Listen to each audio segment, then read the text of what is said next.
আজকের গল্পের প্রধান চরিত্র হিরো ইপ্তি এবং তার সঙ্গে তার ওয়াইফ। আমাদের আজকের গল্পের হিরোইন সে নিঝুম। তার শ্বশুরবাড়িটি এমন একটি জায়গায় যেখানে যেতে না চলবে বাস, না চলবে কোনো ট্রেন এবং না যাবে কোনো পরিবহন। সেখানে নদীপথে যেতে হবে তার শ্বশুরবাড়িতে এবং ইপ্তি তখন তার বউয়ের সঙ্গে মজা নিতে থাকে এবং ইপ্তি চরিত্রটি খুব সেনসিটিভ, একটি রাগান্বিত মানুষ। সে যখন যাইতে থাকে তার বউকে বলতে থাকে, তোমার বাবা একটা স্টিমার পাঠিয়ে দিতে পারলো না, তোমার বাবা নেই কেন? এ বলে তার ওয়াইফকে বকতে থাকে। তার ওয়াইফও তার সেই সেন্সিটিভগুলোকেই ভালোবাসতো নিঃস্বার্থভাবে, আর তখন সেগুলোই সে দেখতে দেখতে চলে যায়। তখন তার বাবাকে বিভিন্ন গালাগালি করতে থাকে আর ইপ্তি তখন রাগান্বিত হতে থাকে। আর নিঝুমও নীরবে সব সহ্য করে যাচ্ছিল তার বাবার বাড়িতে। এক পর্যায়ে ইপ্তি বলে, তোমাকে এই পানিতে ডুবিয়ে আমি মারবো। তখন তার বউ আকুতি করতে থাকে, আমার খুব ভয় লাগে। মানে তার হাজবেন্ডের সেই সেন্সিটিভ রাগান্বিতগুলো খুব এনজয় করতে থাকে তার ওয়াইফ। তারপর সিন চলে যায় তার শ্বশুর বাড়িতে। আর শ্বশুর বাড়িতে যাবার পথে দেখি তার নিঝুমের মাথায় তুলে দেয় একটা লাকেজ। সেই লাকেজটা টেনে তার শ্বশুর বাড়িতে নিয়ে যেতে হয়, অর্থাৎ নিঝুমের বাবার বাড়ি আর ইপ্তির শ্বশুর বাড়ি। বাড়িতে ঢুকে সে একটা জিনিসে লাথি মারে এবং ওই যে সে সেন্সিটিভ, অল টাইমই সেন্সিটিভ, কারণ তার মনের মধ্যে রাগ ছাড়া আর কোনো কিছু নাই। তার জন্য কেন ডাব পেরে আনা হলো না, এত জার্নি করে আসতেছে কেন, তার জন্য শরবত রেডি করা এখনো পর্যন্ত হলো না, এই নিয়ে চিল্লাপাল্লা করতে থাকে। নিঝুম তাকে শান্ত করার বিভিন্ন চেষ্টা করতে থাকে, কিন্তু কে বলে কার কথা, সে তো শান্ত হবার লোক না। তারপর চলে আসে তার শালি, আর শালিকে দেখে তো ইপ্তির আরো মাথায় যেন আকাশ ভেঙে পড়ে গেল। তখন তার শালিকে বলতে থাকে, কমন সেন্স নেই, এখনো শরবত হলো না কেন? এই বলার পর তার শাশুড়ি যখন আসে তখনই সে এতটা ভদ্র ছেলে হয়ে যায় এবং সালাম দিয়ে এত সুন্দরভাবে কথা বলতে থাকে, তার স্ত্রীকে যেন ভালোবাসার কোনো কমতি নেই। তার স্ত্রীর লাকেজ নিতে চাইলেও তাকে লাকেজটি আর নিতে দেয় না। তারপরে সিন চলে যায় তাদের ঘরে। তারপর দেখা যায় ইপ্তি বারান্দায় বসে থাকে এবং তার ওয়াইফ এসে বলে, এখানে কেন গো? তখন ইপ্তি আবারও রেগে যায়, বলে, আচ্ছা আমি এখানে কেন আছি, আমার শরবত কোথায়? তোমার বোন ওই যে গেছে না গেছে, এখন পর্যন্ত শরবতের কোনো নামগন্ধ নেই। তারপরে নিঝুম ইপ্তির পা চিপে ধরে বলে, আমার বিশাল বড় অন্যায় হয়ে গেছে, আমি এই মুহূর্তে শরবত করে দিচ্ছি। তখন ইপ্তি একটু মিষ্টি হেসে রোমান্টিক ভাবে বলতে থাকে, অতএব আমরা শ্রাবণ মাসের অপেক্ষা করি, ওই বৃষ্টিটি যখন পড়তে থাকবে তখন শরবত বানিয়ে দিলে হবে না? তাহলে তো খুব সুন্দর হয়। তখন নিঝুম মুস্কি হেসে বলে, হ্যাঁ হবে। এই বলতেই ইপ্তি একটা ঝাড়ি দিয়ে বলে, তুমি কি মজা লইতেছ? এই বলার পর নিঝুম শরবতের জন্য দেয় দৌড়, আর তখন ইপ্তি রাগে যায়। তারপর দেখা যায় নিঝুমের মা ইপ্তির শাশুড়ি রান্না বান্না সম্পূর্ণ শেষ করে সে জামাইয়ের জন্য রেডি হয়ে আছে। আর তখনই নিঝুম আসা মাত্রই বলে, মা কি কি রান্না করেছো? তখন বলতে থাকে যে জামাইকে নিয়ে আসি এখানে খেতে বস। তখন নিঝুম কান্না করতে থাকে, মা এই কয়েকদিনের মধ্যে তুমি আমাকে পর বানিয়ে দিলা। তার মা তো বুঝতে পারে না কেন কান্না করছে। তখন বলতে থাকে, আগে তুমি কত সুন্দর করে আমার জামাইকে খাবার দিতা, আর আমার জামাই এখানে এসে বসে খাবে? এটা তো হতে পারে না মা। তার কারণ একটা বিছানায় নতুন চাদর, তার উপরে পাটি দিয়ে আমার জামাইয়ের জন্য খাবার সব সাজিয়ে রাখবে, তাহলে সব ঠিক। তখন নিঝুমের মা বলে, আচ্ছা মা, আচ্ছা সব হবে, তুই এসব নিয়ে চিন্তা করিস না, আমি সবকিছু করতেছি। আর তখন দেখা যায় আবারও নিঝুম বলতে থাকে, কি কি রান্না করছো এই বলে দেখতে থাকে। যখনই দেখে ব্রয়লার মুরগি অর্থাৎ পোল্ট্রি মুরগি দেখতে পায়, তখনই নিঝুম কান্না করতে থাকে, এই সমস্ত কি আমার জামাই খায়? আমার জামাইয়ের 14 গোষ্ঠীর কেউ খায় না, এই বলতে থাকে তার মাকে।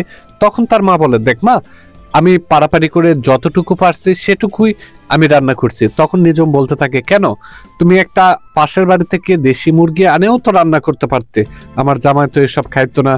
আর তার মায়াবী কান্না শুরু করে, মা মেয়ের কাছে যেটা হয়। তারপরে যখন বলে আমি রাতের বেলা জামাইয়ের জন্য খাসি, গরুর গোশত, দেশি মুরগি সবকিছু আমি রাজকীয়ভাবে জামাইয়ের জন্য খাবার জন্য প্রস্তুত করবো, মা তুই এখন এইটুকু দিয়ে জামাইকে চালিয়ে দে। তখন নিজম একটু মেনে নেই, আর মেনে নেওয়ার পর ব্যাস মাশাল্লাহ, তখন নিজম হাসি খুশি। তখন তার মাকে বলতে থাকে, মা তোমার জামাই তো মুরগির রান্দুটা খুব পছন্দ করে। তখন তার মা বলে, আচ্ছা মা ঠিক আছে, তাহলে জামাইয়ের জন্য নিয়ে যা। তার একটু পরে বলে, আচ্ছা মা তোমার জামাই খাবারের মাছ পথে যায় মুরগির 2টা পাখা খাইতে খুব পছন্দ করে, 2টা নেই। তখন বলে ঠিক আছে। তারপর একটু পরে আবার বলে, মা তোমার জামাই না গিলা কলিজা খাইতে খুব ভালোবাসে। তখন নিজুমের মা বলতে থাকে, আচ্ছা মা তুই সব পাতিলটা ধরে নিয়ে যা, নিয়ে যাবার পর জামাই যা যা খাইতে পছন্দ করে তাকে খাওয়া। আর তারপরে ছিন চলে যায় ইফতির খাবার টেবিলে। তখন তার শালি দাঁড়ে থাকে, আর নিজুম খাবার বাড়তে থাকে তার প্লেটে। খাবার বাড়া অবস্থায় নিজুম তখন বলতে থাকে, কি তরকারি দিব? এই বলেই মুরগির গোশ উঠায় দেয়। সে মাত্রই যখনই পোল্টি দেয়, তখনই তা আকাশ ভেঙে মাথায় পড়লো।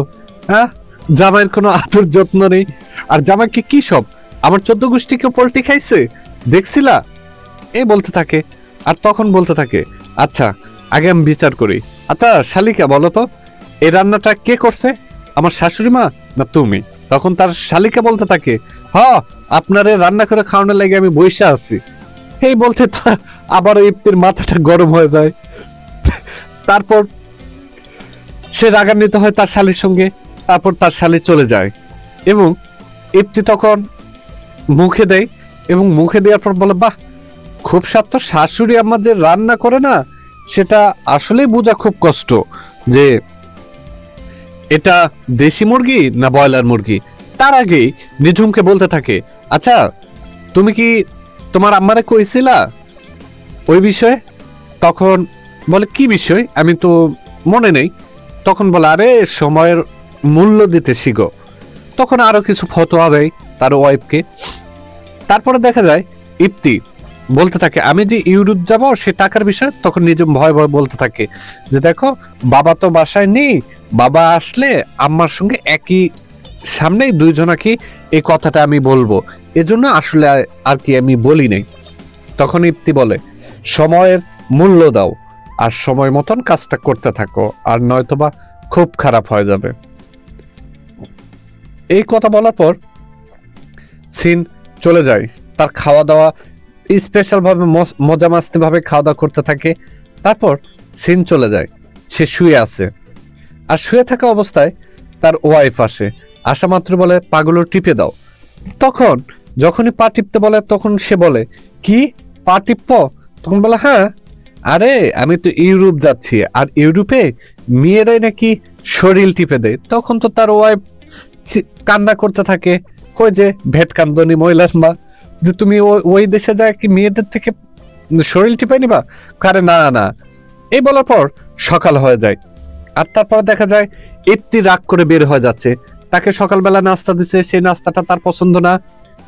এই নাস্তা কেউ করে মানে ওই যে সেনসিটিভ লোক বলতে যেটা বোঝায়।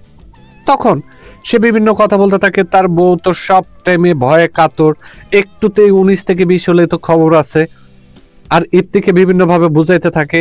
তখন ইফতি বলতে থাকে, আরে আমি যদি বাইরে যাই নাস্তা করি তাহলে তোমার বাবার মান সম্মান যাবে, কারণ সবাই জানবে যে শ্বশুর বাড়িতে আসছি আমি, আমাকে আপ্যায়ন করতে পারেনি, যার কারণে আমি নাস্তা করতেছি। তখন তার শালি বলতে থাকে, আরে দুলাভাই সামনে মোড়ে যায় একটা মাইকের বড় দোকান আছে, আর দোকান থেকে একটা মাইক নিয়ে আপনি প্রচার করতে থাকেন, তাহলে আর জনে জনে বলতে হইব না। এই কথা বলতেই তার শ্বশুর চলে আসে। আসতেই তখন ইফতি তার শালির উপর রাগান্বিত হয়ে যায়। এই রাগান্বিত হতে দেখা যায় তার শ্বশুর চলে আসে। আসার পর বলে যে, কি বাবা কি হয়েছে? তখন ইফতি বলে, বাবা আপনার সঙ্গে কিছু কথা ছিল, আপনার সঙ্গে কথা বলার জন্য আসছিলাম।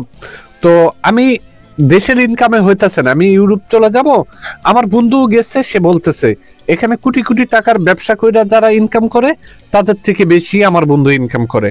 তো বাবা আমি ইউরোপ যাব, এর জন্য আমার লাখ দশেক টাকা লাগবে। আমার তো টাকা পয়সার অভাব নাই, তো গ্রামের মানুষজন বিভিন্ন কথা কইব, তো আমি 6 লাখ দিতেছি, আপনি 4 লাখ টাকা আমারে দিয়ে দেন, তাহলে আসলে যাওয়া হইতেছে। তাছাড়া বুঝতেছেন না, আমি তো আর একা কামাই করে খাবো না, আপনার মেয়েরেও খাওয়ামো। এই বলেই ইপ্তি চলে যায়।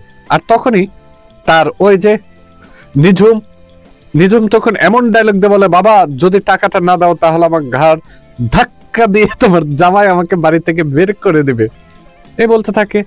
তখন নিঝুমের বাবা একটু টেনশনে পড়ে যায়, একসঙ্গে এতগুলো টাকা হঠাৎ করে বিয়ের আগেই, বিয়ে যখন দেয় একটা মেয়ের বাবা, তখন তো কৃষি কাজে তারা তো অনেক টাকা জমিতেই ঋণ করে নেয়। আর তখন তার শালি বিভিন্ন কথা বলতে থাকে নিঝুমকে, তখন নিঝুম মন মতন করে তাকে ঝাড়িয়ে দেয় এবং তার শালি বলতে থাকে তুই কিছুদিন পর পরে বাবার কাছ থেকে টাকা নিতে আসিস। এ বলার পর দুই বোনের মাঝে একটু কথা ঝাঁকাঝাঁকি হয়। আর তারপর দেখা যায় ইপ্তি একটা টং অর্থাৎ চায়ের টং দোকানে বসে কার সাথে যেন কথা বলছিল এবং বলছিল আমার শ্বশুর বিশাল বড় দয়ালু, আমার শ্বশুর টাকা দিবে, আপনি কোনো চিন্তা করেন না, আমি সময় মতন আপনাকে টাকা দিয়ে দিব। এই বলতে থাকে।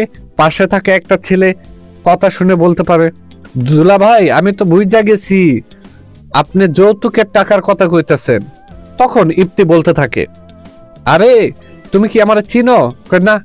তুমি কি আমার স্ট্যাটাস সম্পর্কে জানো? কই না। তাহলে তুমি যৌতুকের কথা বললা? আরে বোকা, শোনো, যৌতুক না, এটা হচ্ছে উপহার। তখন সেই ছেলেটি বলতে থাকে, ও বুঝতে পারছি, আপনারা আর অ্যানালগে যৌতুক বলতে চান না, এখন ডিজিটালি যৌতুক বলতে থাকেন। তখন ইপ্তি বলে, আরে শালা শোনো, এই যে ধরো আমি যদি বিদেশ যাই তাহলে তোমার জন্য কি আনবো? তখন সেই শালা বাবু বলে, অবশ্যই আপনি আমার জন্য একটা আইফোন নিয়ে আসবেন। আরে বোকা, তুমি আইফোন নিয়ে বসে আছো? আমি বিদেশ গেলে তো তোমার জন্য বিদেশের মাটিতে কত দামি দামি ফোন আছে, আর তো তুমি আইফোন নিয়ে বসে আছো। তারপরে সিন চলে যায় নিঝুমের বাবা মার কাছে। আর নিঝুমের বাবা মা এই টাকা নিয়ে বসে আলোচনা করতে থাকে। তারা তো টাকা কোনোভাবে ম্যানেজ করতে পারছিল না, আর এই নিয়ে তারা খুব ডিপ্রেশনে। তখন নিঝুমের বাবা বলতেই থাকে যে হ্যাঁ, আমি তো এই তো মেয়ের বিয়ের সময় প্রায় 5 লাখ টাকা জমি বন্ধক রেখে আমি টাকাগুলো নিয়ে মেয়ের বিয়ে দিলাম, তাহলে এখন কোথায় থেকে আমি টাকাটা পাবো? তারপরেও মেয়ের যেহেতু সংসার, আমাকে টাকাটা দিতেই হবে। তখন নিঝুমের মা বলতে থাকে, পারবা? তখন নিঝুমের বাবা বলতে থাকে, আমাকে পারতেই হবে, তাছাড়া তো উপায় নেই। এই কথা বলতেই তারপর নিঝুমের মা বলতে থাকে, আর একটা মেয়ে আছে, এটাও তো ভাবতে হবে। এই কথা বলতেই ঘর থেকে বের হয়ে আসে নিঝুম এসে কান্না করতে করতে বলে, মা তোমরা আমার স্বার্থপর ভাবলা, আমার যদি এই টাকাটা না দাও তাহলে আমার সংসার আর থাকবে না, আমার সংসারটা ভেঙে যাবে মা। এই বলে কান্না করতে থাকে। নিঝুমের বাবা বলে, আরে মা তুই শান্ত হ, আমি যেমনে পারি যেখান থেকে পারি তোর জামাইয়ের টাকাটা আমি তোকে ম্যানেজ করেই দিব মা, তুই এই নিয়ে চিন্তা করিস না। তারপর আবারও নিঝুমের ছোট বোন আসতে থাকে এবং বলে, আপা তুই কি শুরু করছস? তুই দুদিন পর পর টাকা নিতে আসিস, বাবা এক কোথা থেকে তোকে টাকা দিবে? বাবার কষ্ট হয়, এটা তুই বুঝিস না? তখন আবারও নিঝুম খেপে যায় এবং তার শালি বলতে থাকে, বাবা তুমি আর একটা টাকাও দিবা না, তাদেরকে সাপ সাপ বলে দাও। নিঝুম তো আবারও কান্না। আর সেই সঙ্গে নিঝুম বলতে থাকে, বাবা এর যদি তুমি কোনো বিহিত না করো তাহলে আমি এ বাড়িতে আর এক গিলাস পানিও খাবো না। এই কথা যখন বলে, মহা মুশকিল, বাবার বড় মেয়ে তো একটু আদরেরই হয়, আর বাবার সব মেয়েগুলোই তো প্রিয় হয়ে থাকে। আর তখন তার মা সবাইকে বোঝানোর চেষ্টা করে, কিন্তু কেউ তো বুঝতে থাকে না। এই বলার পর নিঝুম কড়া অর্ডার করে চলে যায় যে তোমার মেয়ের আগে বিচার করবে। এই বলার পর নিঝুম চলে যাবার পর সিন চলে যায় নিঝুমের বাবা মার কাছে। যাবার পর নিঝুমের মা জিজ্ঞাসা করে, কি গো টাকার কোনো ব্যবস্থা হলো? তখন দেখা যায় নিঝুমের বাবা বলতে থাকে, না আমি অর্ধেক দামে জমি দিতে চেয়েছি লোকগুলোকে, কিন্তু তারা তো কেউই নিতে চায় না। তো তখন তার নিজুমের মা বলে যে এতগুলো টাকা তুমি তাহলে কিভাবে দিবা? তখন নিজুম চলে আসে, এসে বলে, না বাবা, তোমরা টাকা পয়সার কি করলা? তখন তার বাবা বলে, মা আমি তো অনেক চেষ্টা করলাম কিন্তু কোনো ব্যবস্থা করতে পারি নাই। তখন নিজুম বলতে থাকে, এবার আমার সংসার শেষ, আমার আর সংসার হইল না। তখন নিজুমের বাবা বলল, মারে আমি জামাই আসলে তার একটা মাস সময় চাইমু, আমি তারে বুঝাই কুমু। এই কথা বলতেই নিজুম আবারও কান্না করে আর বলে, আমার হাড্ডি গুড্ডি ভাঙ্গে চূর্ণ বিচূর্ণ করবে আব্বা। আব্বা যে মানুষ একটা মিনিট ধৈর্য ধরতে জান না, সেই মানুষ কিংকা করে কেমনে একটা মাস ধৈর্য ধরবো? এটা শেষ, আমার সংসারটা আর বাঁচলো না বাবা, আমার সংসার করা হইল না। এই বলে নিজুম কান্না করতে থাকে। তার মা বলতে থাকে, আরে মা তুই এত ধৈর্য হারা হোস কেন? আমরা তো চেষ্টা চালাচ্ছি, আমরা সবার কাছে যাচ্ছি জমি বিক্রির জন্য, কেউই তো জমি কিনতে চাচ্ছে না। এভাবেই নিজুমের বাবা মা দুইজনে বুঝাইতে থাকে আর নিজুম কান্না করতে থাকে। অবশেষে তার বাবা রাগ করে বিছানা থেকে উঠে চলে যায়। তারপর নিজুম আর নিজুমের মা বলতে থাকে, মা ওই টাকাটা ছাড়া আমার সংসারটা হইব না, আমার সংসারটা একেবারে ভাঙে যাবো মা, আমি কেমনে? এই টাকাটা তো শুধু তোমাদের মান সম্মানের লেগে চাইতেছে, তাছাড়া যদি তোমরা ছোট হয়ে যাও তখন গ্রামের মানুষজন তো বিভিন্ন কথা কইব। তখন তার নিজমের মা বলতে থাকে, মারে তোর বিয়ের টাইমে তো জমিগুলো বন্ধক রেখে আমরা টাকা নিছি, এখন সেই জমিটা বিক্রি করতে চাইতেছে তোর বাবা অর্ধেক দামে, তারপরও কেউ নিতে চায় না, তাইলে ক তোর বাবা কি করব? আর কি করার আছে তোর বাবার? এই কথা শোনার পর নিঝুম একটু শান্ত হয়। শান্ত হবার পর দেখা যায় সিন চলে যায় নিজুমের। তারপর সিন চলে যায় সেই রাতের বেলা। ইপ্তি আসার পর বলে, কি টাকা পয়সার কি মেনে ছিল? তখন নিজুম বলতে থাকে, না আব্বা মা অনেক চেষ্টা করছে কিন্তু টাকা পয়সার ম্যানেজ করতে পারে নাই। এই কথা শোনার পর তো ইপ্তির মাথায় যেন আকাশ ভেঙে পড়ে।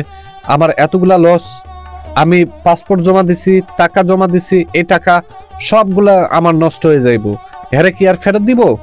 তখন নিজম বলতে থাকে, দেখো একটা মাস সময় চাইতেছে বাবা, বাবা নিজে যায় টাকা দিয়ে আইব। তারপরও ইপ্তি কোনো কথাই শুনতে চায় না। তার কারণ ওই যে সে সেনসিটিভ। এবং নিজুমের বাবা এসে জামাইয়ের হাত ধরে বলে, বাবা তুমি আমারে একটা মাস সময় দাও, এর মধ্যে আমি টাকা পয়সা ম্যানেজ কইরা আমি তোমাকে বাড়ির যাই দিয়ে আসবো বাবা। তার কারণ আমি এত তাড়াতাড়ি টাকাটা ম্যানেজ করতে পারি নাই। এই কথা বলতেই ইপ্তি তার বাবার হাতে ঝাড়ি মারে, তার বাবাকে সরিয়ে দেয় এবং বলে, আরে আপনাদের মতন ফকরনীদের সঙ্গে সম্পর্ক করাটাই আমার ভুল হয়েছে, এবং আপনারা আপনার মেয়েকে নিয়ে আপনি থাকেন, আর আপনার মেয়েকেও আমার দরকার নেই, আমি তালাক দিয়ে দিব। এই কথা বলতেই নিঝুম রেগে যায়। তারপর বলে, বাবা এভাবে চলে যায় না, অপরাধ যদি হয়ে থাকে তাহলে আমার মেয়ের তো না। এ কথা বলতে কয়, ঠিক আছে আপনার মেয়েকে নিয়ে যাইতেছি। এ বলে নিজুমের হাত ধরে আর বলে, আর আজকের পর থেকে এ বাড়িতে আর আপনাদের সঙ্গে কোনো অধিকার নাই, বা আর কোনোদিন তুমি তোমার বাবার বাড়িতে আসতে পারবা না। এই বলে ইপ্তি নিজুমের হাত ধরে টানতে থাকে। কিন্তু তখন নিঝুম যেন সেই ভীতু মেয়েটা একটা রাগান্বিত হয়, তার হাতে একটা চটকানা দিয়ে বলে, আমি তোমার সঙ্গে যাব না, যেখানে সম্মান নাই, যেখানে ভালোবাসার কোনো কিছু নেই, এবং আমার মা বাবা তো বলছে তোমাকে টাকাটা দিবে, কিন্তু তোমার এতটুকু যখন ধৈর্য নেই, তখন আমি সম্পর্ক বিচ্ছিন্ন করে আমি যেতে পারবো না। আমি তো আমার মা বাবাকেও ভালোবাসি। আরে তখন ইপ্তি বলতে থাকে, তুমি যদি না যাও তাহলে আমি তোমাকে তালাকনামা পাঠিয়ে দিব। এই কথা বলতেই তখন নিজুম বলতে থাকে, আরে তুমি কি আমাকে তালাকনামা পাঠাবা? আমি তোমাকে ডিভোর্সের কাগজ পাঠিয়ে দিব। এই বলার পর ইপ্তিকে ওখান থেকে চলে যেতে বলে এবং ইপ্তি চলে যায়। চলে যাবার পর তখন দেখা যায় নিঝুম তার মা বাবাকে জড়িয়ে ধরে কান্না করছিল এবং নিঝুমের মা বলতে থাকে, আরে মা, তুই এটা কি করলি? জামাই না হয়ে একটু রাগ মাথায় হয়েছে, তো তুই এই কথাটা কেন বলতে গেলি? তখন বলে, মা, আমি তারে ভালোবাসি সত্যি কথা, কিন্তু আমি তো আপনাদেরও ভালোবাসি। এই কথা বলতে বলতে সিন চলে যায় আবারও নিঝুমের কষ্ট ভরা সেই এক গাছের নিচে। তারপরে নিঝুম সেখানে খেয়াল দেখে তাদের হাজবেন্ড ওয়াইফের সেই পুরনো স্মৃতিগুলোর দিকে। তখন দেখা যায় ঘুমের মাঝে ইপ্তি থাকা অবস্থায় নিঝুম হাতটি দিয়ে একটু শয়তানি করতে গেলে ইপ্তি কাছে টেনে নিয়ে বলে, কি ভালোবাসো? তখন নিঝুমও বলতে থাকে, হ্যাঁ, কিন্তু আপনি কি সত্যি ভালোবাসেন? আপনি সারাটা দিন আমার লগে ঝ্যাকঝ্যাক করেন। তারপরে দেখা যায় সিন আবারও চলে যায় সেই নিঝুমের একাকিত্ব জায়গাতে। তারপরেই আমরা দেখতে পারি একটা চায়ের দোকানে যায় ইপ্তি বসে থেকে গল্প করতে থাকে, আরে চাচি, একটা কড়া লিগার কইরা চা দেন, কারণ আমি তো ইউরোপ চলে যাইতেছি, আর ইউরোপ গেলে ওই দেশে আবার কফি ছাড়া তো আর চা খাইতে পারবো না, তো দাও একটা চা দাও। কি এক অবস্থা কন। এ বলতেই ইপ্তির কাছে একটা ফোন আসে, অর্থাৎ ইপ্তি যেখানে টাকা দিয়েছিল কিংবা ইনভেস্ট করেছিল সে টাকাটা মার চলে যায়। মানে সে কোম্পানি অফিস বন্ধ করে রেখে গ্রামের সবার টাকা টুকা নিয়ে উধাও হয়ে গেছে। আর ইপ্তিকে তখন তাড়াতাড়ি যাইতে বলে, আর ইপ্তিও তখন দৌড় দেয়। তারপর সিন চলে যায় নিঝুমের কাছে, আর নিঝুম এর মা তখন বোঝাতে থাকে, আরে মা, পুরুষ মানুষ, তোর স্বামী একটু রাগা বেশি, সে বলে তুই ওই কথাটা না বললেও পারতি। তারপর দেখা যায় বলতে থাকে নিঝুম, আরে মা, এই এতদিনে যদি আমি তার মনের কোনো একটা কোনায় জায়গা করে নিতে পারি তাহলে সে ফিরে আসবে, আর নয়তো বা আসবে না। তখন তার মা বলতে থাকে যে, বাবা, মা, তুই একটা ফোন দে। তখন নিঝুম বলতে থাকে, মা, না, কাউরে জোর করে ফিরে আনাটা উচিত না।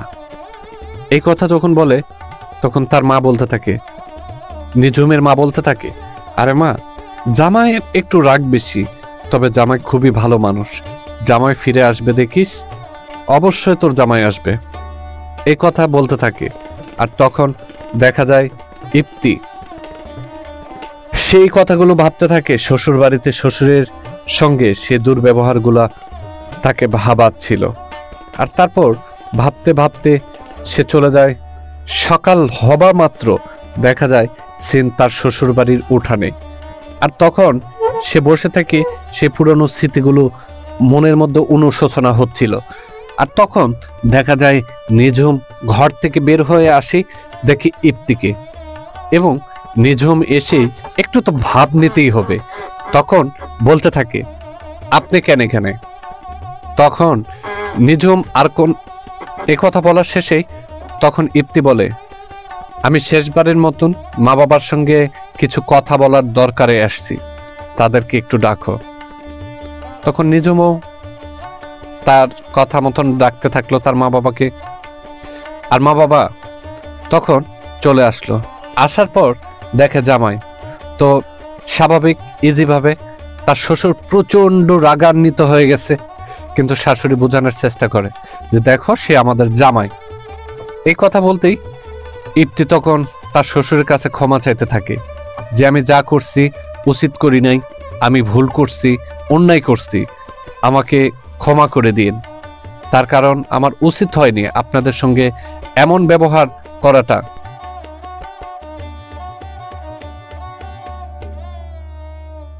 উচিত হয় নাই, কারণ আমার তো ছোটবেলা থেকে পরিবারই ছিল না। আমাকে কোনটা মায়া, কোনটা সম্পর্ক, এসব তো শিখানোর মতন কেউ ছিল না। ছোটবেলায় বাবার সম্পত্তি সবগুলো চাচারা লিখে নিয়ে আমাকে দূর দূর করে তাড়িয়ে দিয়েছে। আমাকে তিলে তিলে এ সমাজের মানুষগুলো আঘাত দিয়ে আমার ব্যবহারটাকে আজকের ব্যবহার করে তুলেছে। আমি তো কখনো আমার স্ত্রীকে সম্মানটুকু পর্যন্ত করি নাই। আমি তো সম্পর্কর মানেটাই বুঝি না। এই কথাগুলো তার শ্বশুরকে বলতে থাকে, আর তার শ্বশুরের কাছে সে ক্ষমা চায় এবং শাশুড়ির কাছে ক্ষমা চায়। তখন তার ওয়াইফের হাতটি ধরেও ক্ষমা চায়। আর তখন দেখা যায় যে ইপ্তি বলতে থাকে আমারে আপনারা সবাই মিলা ক্ষমা কইরা দিন। এই কথা বলেই ইপ্তি ওখান থেকে চলে যেতে থাকে। আর যখনই যেতে থাকে তখনই দেখা যায় পেছন থেকে নিঝুম ডাকে, কোথায় যাও তুমি? তখন ইপ্তি ঘুরে দাঁড়ায়, আর ঘুরে দাঁড়ার পরে নিঝুম বলতে থাকে তুমি একা কেন যাচ্ছ, আমাকেও নিয়ে যাও। তখন ইপ্তি বলে আমার মতন এতটা খারাপ মানুষের সঙ্গে তুমি থাকবা? আর কেমন করে থাকবা? তোমাকে তো না পারলাম কোনোদিন শ্রদ্ধা করতে, না পারলাম সম্মান করতে, তারপরেও তুমি আমার সঙ্গে যেতে চাও? এই কথা বলার পর চট করে চলে যায় নিঝুম, আর চোখ থেকে পানি ঝরতে থাকে। বন্ধুরা, আজকের মনে গল্পটা এখানেই শেষ করছি।